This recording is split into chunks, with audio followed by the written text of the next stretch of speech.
போட்டி சூழலால் வாசியசால காலமையில இருந்து இரவு 10 மணி மட்டும் அங்கே நிரம்பி வழியும் வாசகர்களால். அப்படியான ஒரு சூழலில் தான் நாங்கள் வளர்ந்தோம். குப்புலான் என்றால் அந்த மண் எங்களுக்கு நினைவு வரும். அந்த சிவந்த மண், வளமான தோட்ட பயிற்சிகைக்கு உகந்த மண். அது மட்டுமின்றி இயற்கையோடு கூடியிருக்கக்கூடிய ஒரு வாழ்வியல் அங்கே இருந்திருக்கு. இந்த போராட்ட சூழலுக்குள்ள ஒவ்வொரு நாளும் கரணம் தப்பினால் மரணம் என்ற மாதிரி தான் அன்றாட வாழ்வு பொழுதுகள் கழிந்து கொண்டிருந்தது பல சந்தர்ப்பங்கள். அப்போ இவற்றுக்குள்ள ஏதோ ஒரு விதத்தில் நாங்கள் தப்பி பிழைத்தவர்கள் தான் சொல்லுவோம். அச்சாணி முறிந்த பின் தான் தவித்தது குடும்பத்தேர். ஆண்டுகள் 30 அகன்றும் அன்பாகச் சிரிக்கிறாய் இன்றும். வாழுகின்ற மக்களுக்கு வாழ்ந்தவர்கள் பாடமடி என்று சொல்வார். ஆகவே வாழ்கிற மக்களுக்கு வாழ்ந்தவர்கள் பாடமடி. அற்புதமான வரிகள். இன்றைக்கு எங்கட மாணவர்கள் 8 வருஷத்துக்கு முதல் 9 வருஷத்துக்கு முதல் அச்சிடப்பட்ட புத்தகத்தை தான் படித்துக் கொண்டிருக்கிறார்கள். இன்னும் பாடத்திட்டம் மாறவில்லை. இந்த 9 வருஷத்துக்குள்ளே இவ்வளவு கண்டுபிடிப்புகள் உலகம் அங்கே போய்விட்டது. இன்றைக்கு ஒரு சம்பளத்துக்காக ஒரு தொழிலில் வந்து இருக்கின்றார்கள். அவர்களுக்கு அது பெரிய போர் அடிக்கிற ஒரு போர்க்களமாக இருக்கின்றது அந்த செய்கிற தொழிலிடம். மக்கள் விழிப்பில்லாதவரை இருக்கும் மட்டும் யாரோ எல்லாம் தலைமை பதவிகளில் இருக்கின்றார்.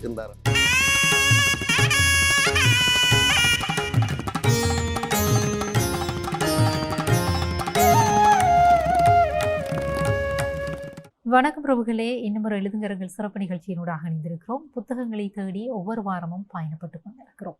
ஒவ்வொரு வாரமும் ஒவ்வொரு புத்தகத்தை எடுத்து வந்து அந்த புத்தகம் தரக்கூடிய வாசிப்பு அனுபவத்தை உங்களுடைய இல்லத்திரைகளுக்கும் நாங்கள் அழைத்து வந்து கொண்டிருக்கிறோம். இதன் மூலமாக அந்த புத்தகத்தை உங்களையும் தேட வைப்பதன் வாயிலாக அந்த அனுபவ பகிர்வுகளை பரவலடைய செய்வதுதான் எங்களுடைய விருப்பமாகவும் இருக்கிறது. இன்றைக்கும் இன்னும் ஒரு கவிதை புத்தகத்தோடு உங்களை நாங்கள் சந்திக்க போகிறோம். அந்த வகையிலே இன்றைக்கு நாங்கள் பார்க்க போகிற இந்த புத்தகத்தினுடைய பெயர் இன்னும் எத்தனை காலமும்.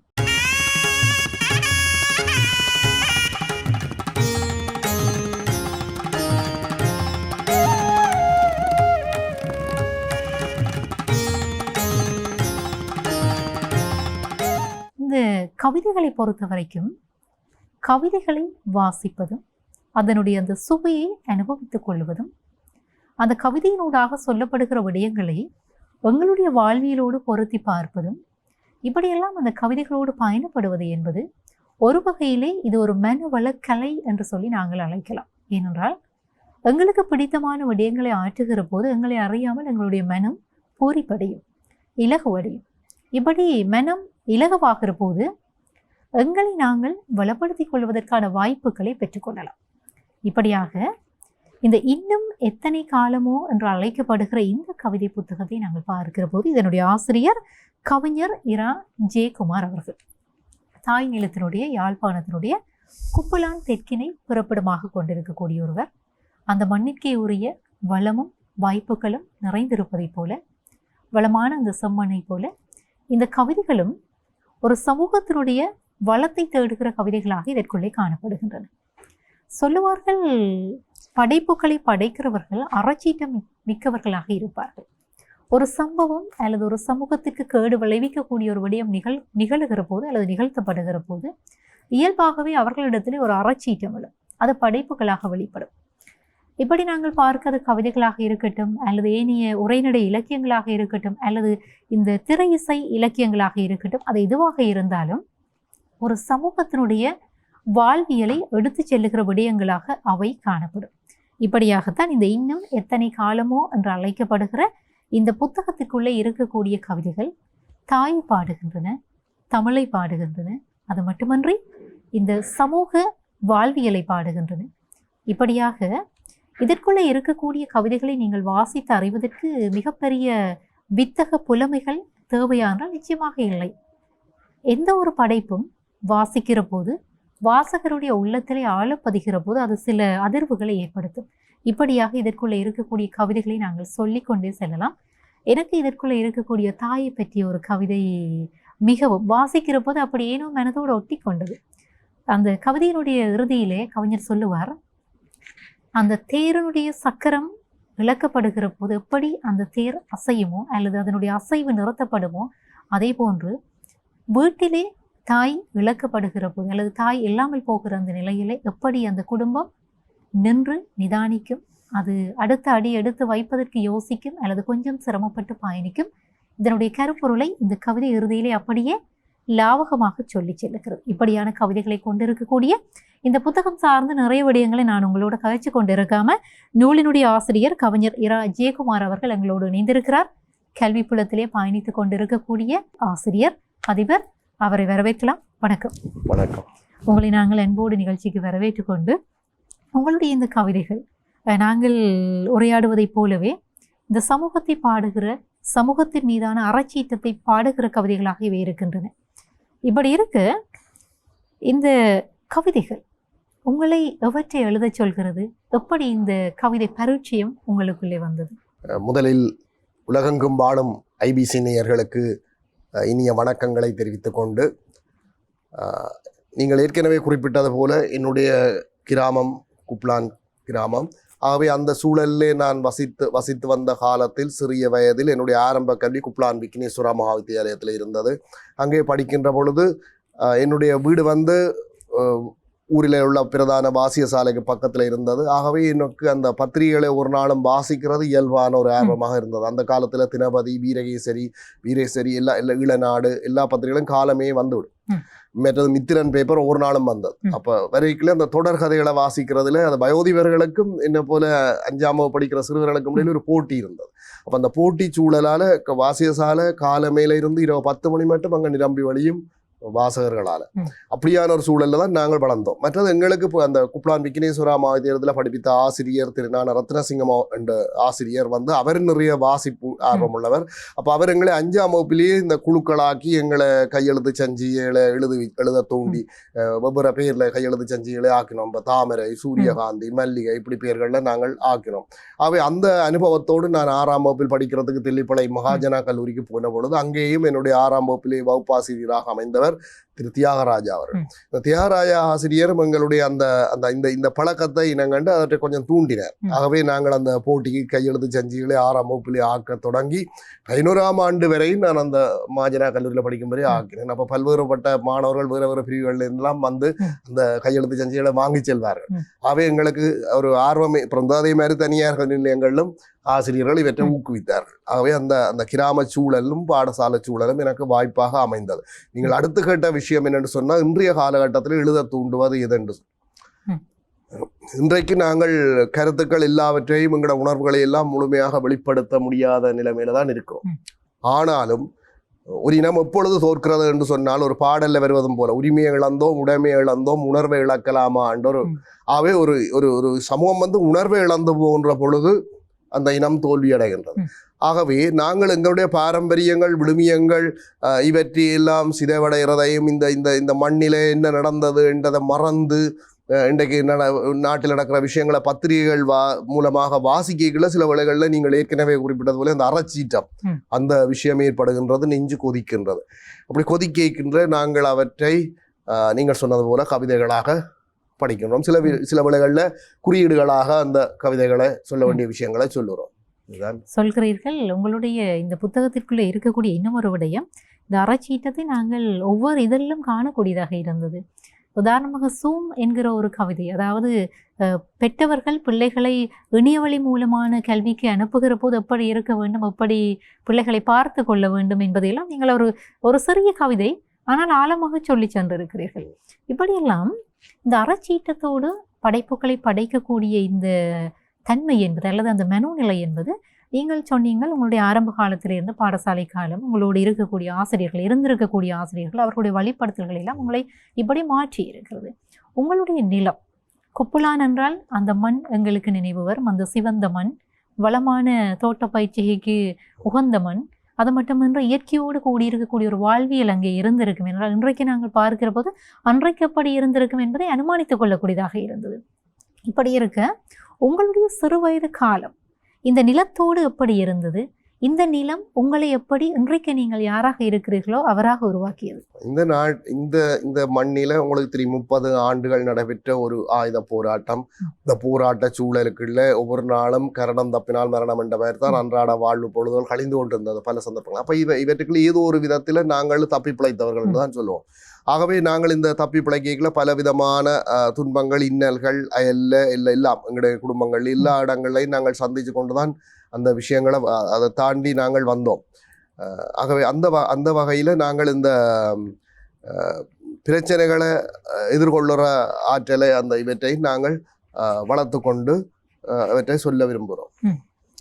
சொல்ல விரும்புகிறீர்கள். அந்த நிலம் கொடுத்திருக்கக்கூடிய நிலம்தான் எங்களை எழுதச் சொன்னது, நிலம்தான் எங்களை இந்த நிலம் சார்ந்திருக்கக்கூடிய விடயங்களை பேசவும் சொன்னது, அதுதான் எங்களை வளர்த்தும் இருக்கிறது. நிச்சயமாக இப்படி இருக்க நான் ஆரம்பத்தில் சொன்ன மாதிரி இந்த அன்னைக்கு அஞ்சலி என்கிற இந்த கவிதை என்னை ஆழமாக பாதித்த கவிதை. வாசிக்கிற போது அப்படியே நெஞ்சோடு ஒட்டி கொண்டது. இந்த இறுதி வரி, அச்சாணி முறிந்த பின்தான் தவித்தது குடும்பத்தேர், ஆண்டுகள் 30 அகன்றும் அன்பாகச் சிரிக்கிறாய் இன்றும். நினைக்கிற போது தாயினுடைய அந்த அன்பு என்பது அது ஆண்டுகள் கடந்தும் அப்படியே நினைவோடு இருக்கும். அவருடைய இந்த ஒளிப்படத்தை கூட நீங்கள் இங்கே தந்திருக்கிறீர்கள். உங்களுடைய அம்மாவை பற்றி சொல்லுங்க.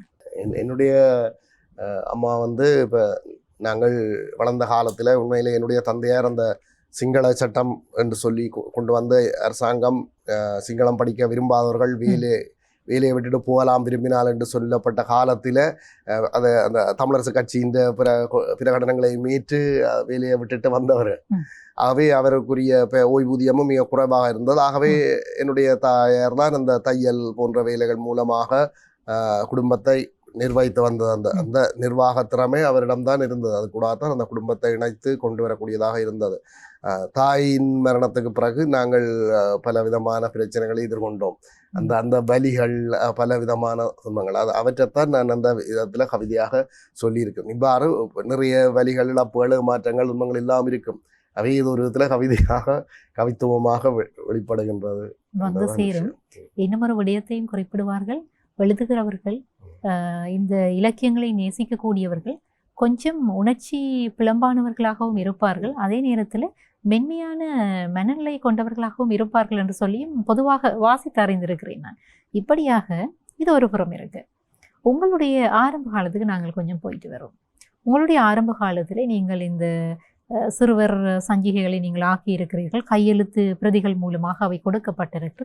பிற்காலத்திலே கண்மணி என்று அழைக்கப்படுகிற மாணவர்களுக்கான ஒரு இதழையும் நீங்கள் எழுதி வெளியிட்டதாகவும், அந்த இதழை மாணவர்கள் மத்தியிலே நீங்கள் அவற்றை கொடுத்து இந்த மாணவ சமுதாயத்தை வளப்படுத்த வேண்டும் என்கிற ஒரு நோக்கத்தில் செயற்பட்டதாகவும் நான் வாசித்து அறிந்து கொண்டேன். இன்றைக்கு இருக்கக்கூடிய சூழ்நிலையிலே நீங்கள் அன்றைக்கு கொடுத்திருக்கிறீர்கள், பிள்ளைகள் நன்றாக வாசித்திருக்கிறார்கள், ஒரு ஆரோக்கியமான சமுதாயம் எங்களிடத்தில் இருக்கிறது. ஏனென்றால் இத்தனை யுத்த பாதிப்புகளுக்கு மத்தியிலும் கற்றிருக்கிறோம். அது மட்டுமன்று இன்றைக்கு நீங்கள் யாராக இருக்கிறீர்களோ அது உங்களுடைய கல்வியினுடைய அடித்தளம், உங்களுடைய அந்த சமூக பின்புலத்தினுடைய அடித்தளம் தான் இன்றைக்கு உங்களுடைய ஆளுமையை தீர்மானித்திருக்கிறது.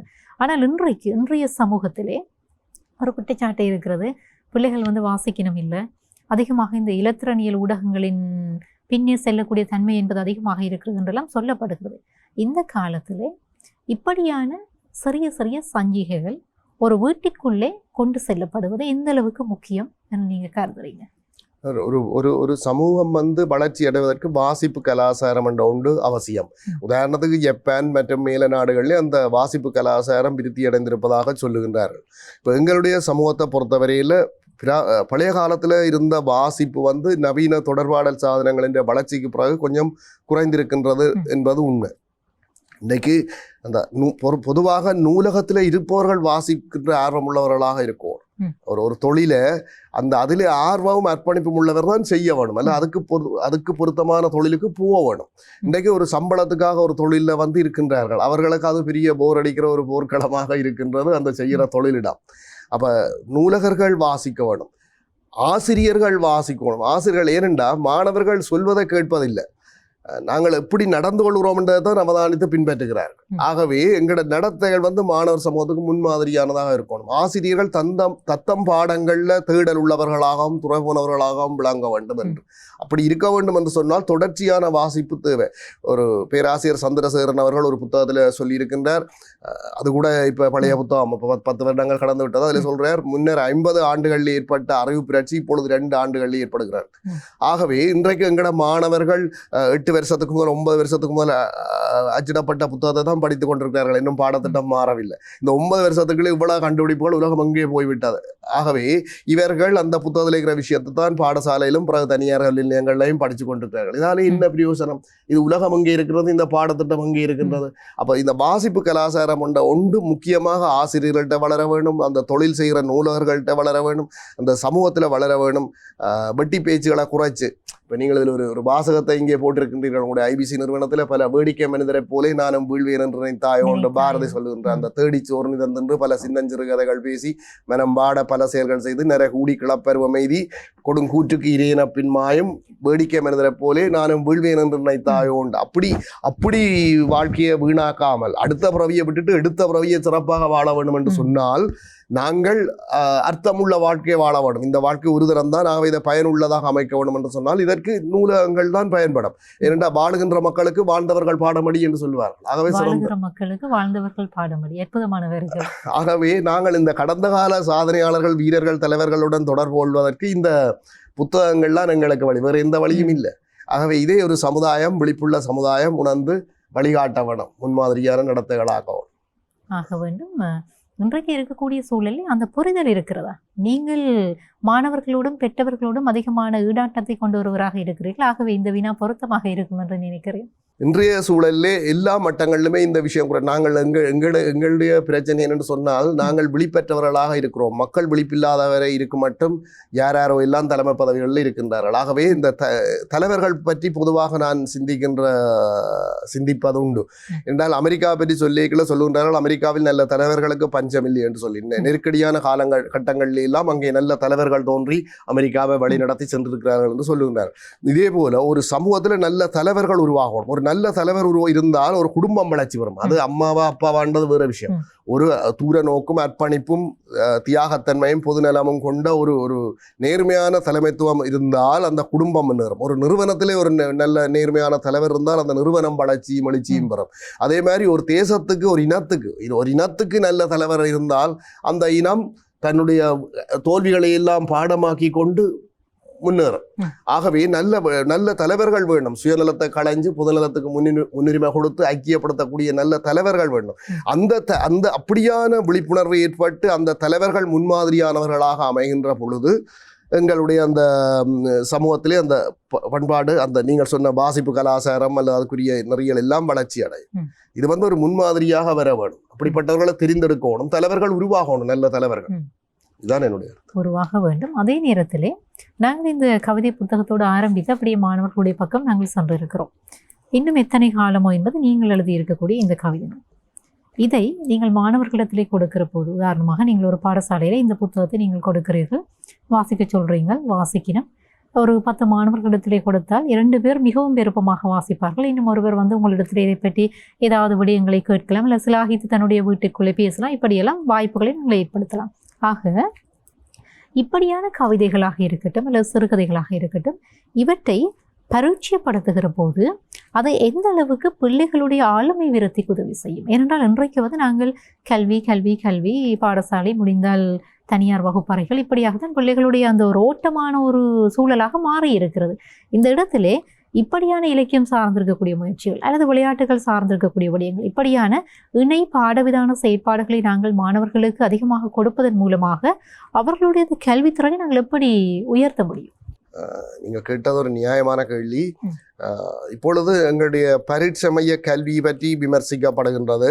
ஆகவே இந்த பரீட்சையை நோக்கிய கல்வியில வெறும் புள்ளிகளை வச்சு கொண்டுதான் மாணவர்களை மதிப்பிடுகின்றார்கள். ஆகவே அவர்கள் அதை நோக்கித்தான் செல்லுகின்றார்கள். நான் சொல்லுவது, நீங்கள் இந்த தமிழ்லேயே எடுத்தீங்கள், எடுத்தீங்கள், அதெல்லாம் தேவை. தமிழ் படிக்கிறீர்களா, நீங்கள் ஒரு கவிஞனாக வர வேண்டும், ஒரு எழுத்தாளனாக வர வேண்டும், அல்லது ஒரு பேச்சாளனாக வர வேண்டும். ஏதோ ஒரு துறையில் நீங்கள் சாதனையாளர்களாக உருவாகணும். வெறும் படிப்பாளியாக இருப்பதில் பலன் இல்லை. ஆகவே உங்களுடைய அந்த சாதனைகளை வெளிப்படுத்த வேண்டும் என்று அந்த வகையில் நாங்கள் எங்களுடைய அந்த மாணவர்கள் சாதிப்பவர்களாக இருக்கணும். அதுக்குரிய உத்வேகம், ஊக்கம் பெறணும். அதுக்கு அர்ப்பணிப்பும் வேண்டும். இன்றைக்கு ஆசிரியரிடத்தில் இருக்கிற ஒரு பிரச்சனை என்னன்னு சொன்னால், அந்த பாடசாலைக்குரிய 6 மணித்தியாலத்துக்குள்ளே எல்லாத்தையும் செய்து முடிக்கணும். சோதனை வைக்கிறது, பேப்பர் திருத்துறது எல்லாமே 6 மணித்தியாலத்துக்குள்ளே செய்து முடிக்கணும். அப்போ அந்த நோக்கம் ஒரு சமூக பற்றிருந்த இருக்கிற இடத்துல இருக்காது. ஆகவே நாங்கள் எங்கட சமூகம், எங்கட பிள்ளைகள் நாளைய தலைவர்களை உருவாக்குறோம் என்ற உணர்வு வர வேணும். அதாவது ஒருவருக்கு தன்னுடைய தொழில் பற்றிய உயர்ந்த எண்ணம் இருந்தால்தான் அந்த துறையில வளர முடியும். ஆகவே இப்ப நான் சொல்வது, நாங்கள் நாளைய தலைவர்களை உருவாக்கி கொண்டிருக்கிறோம், செதுக்கி கொண்டிருக்கிறோம். ஆகவே அந்த உணர்வோடு நாங்கள் மாணவர்களுக்கு இந்த விஷயங்களை கொடுக்கல, தேடி கொடுத்து கொண்டிருக்கல அவர்கள் பயனுடையவர்களாக வளருவார்கள். இதற்காகத்தான் இந்த மாணவர் மன்றங்கள் இந்த விஷயங்களில் நான் அக்கறை செலுத்துகின்றேன். மாணவர் மன்றங்கள், அயலில் உள்ள பிரதேச சபை நூலகங்களில் மாணவர்களை இணைப்பது. உண்மையிலே பிரதேச சபை நூலகங்கள் இயங்குகின்றன.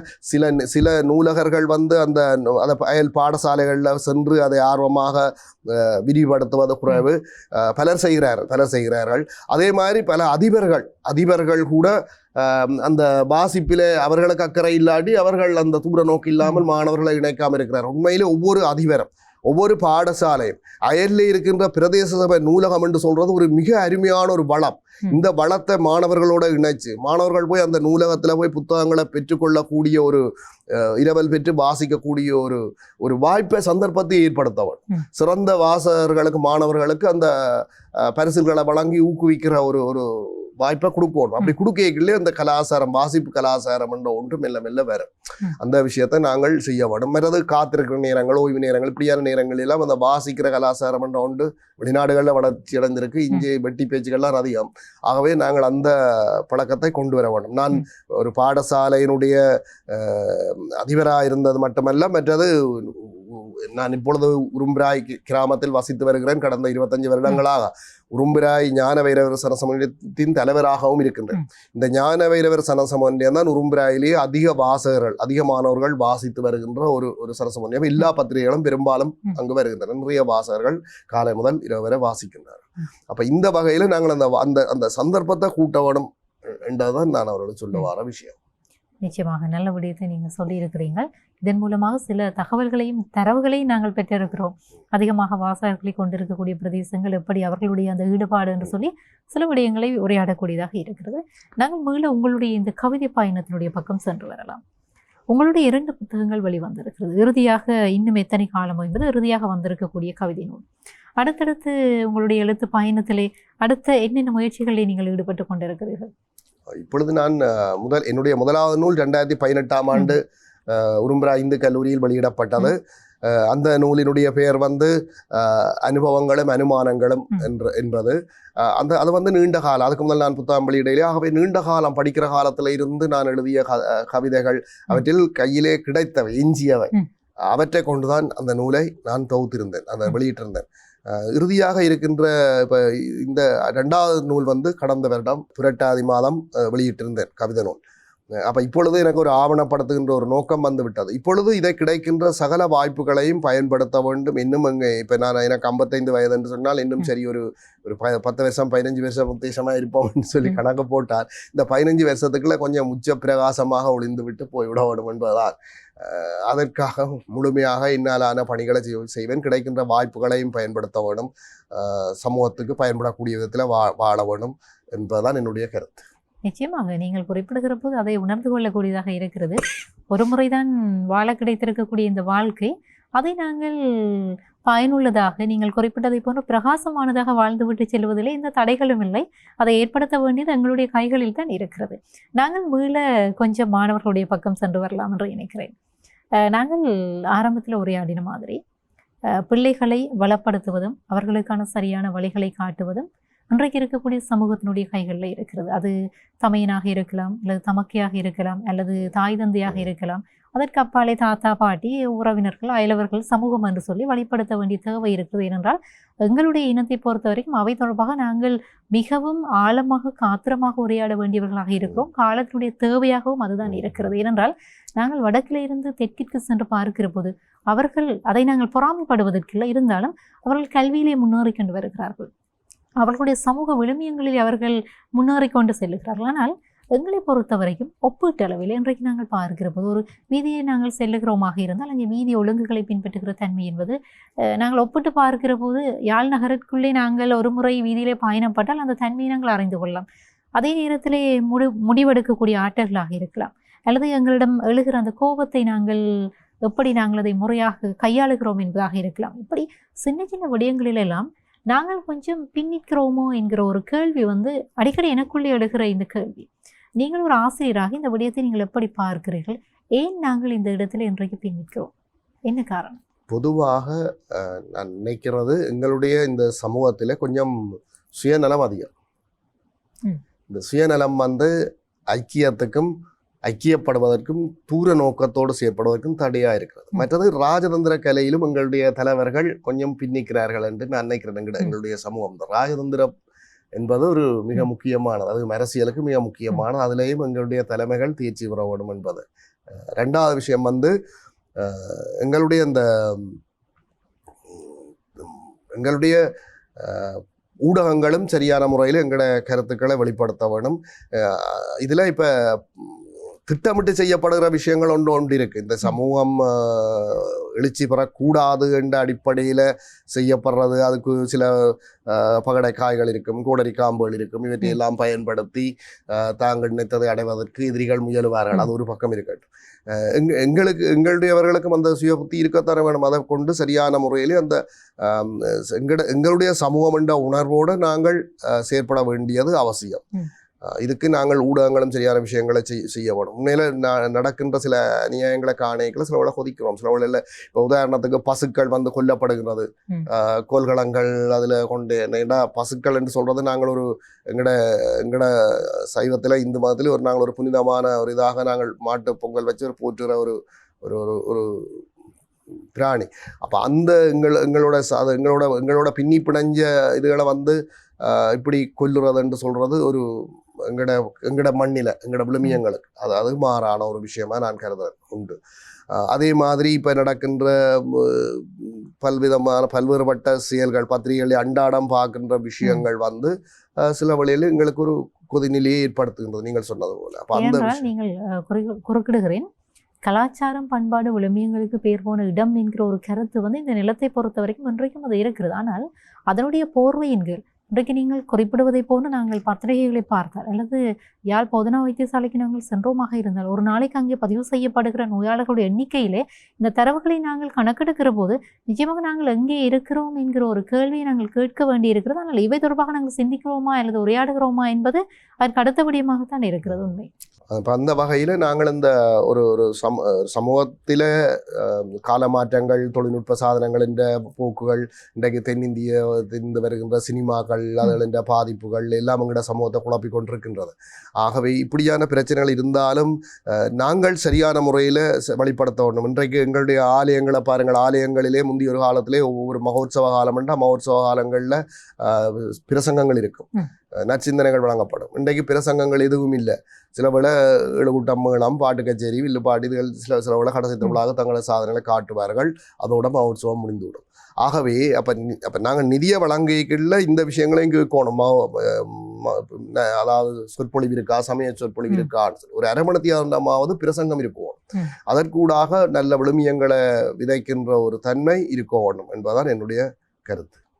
நிச்சயமாக இப்படியான விடயங்களை நாங்கள் கருத்தில் எடுத்து பயணப்படுகிற போதுதான் எங்களுடைய அடுத்த இருப்பினை நாங்கள் தீர்மானிக்கிற விடயங்களாக அது மாறும். ஏனென்றால் வெறுமனவே அரசியல் மட்டுமன்றி அதனோடு இணைந்திருக்கக்கூடிய எத்தனையோ விடயங்கள் இருக்கிறது. ஏனென்றால் நாளைக்கு ஒரு ஆரோக்கியம் இல்லாத ஒரு சமூகத்திலே நாங்கள் எதை வைத்து சில விடயங்களை முன்னெடுக்க போகிறோம் அல்லது பேச போகிறோம் என்கிற ஒரு கேள்வி இன்றைக்கு எழுவதாக இருக்குது. ஆகவே இந்த கவிதை நூலோடு நீங்கள் ஒரு ஆசிரியர் என்கிற ஒரு அடிப்படையிலும் இந்த விடயங்களையும் சேர்த்து நாங்கள் உரையாடி இருக்கிறோம். இப்படியே தொடர்ச்சியாக உரையாடலாம்.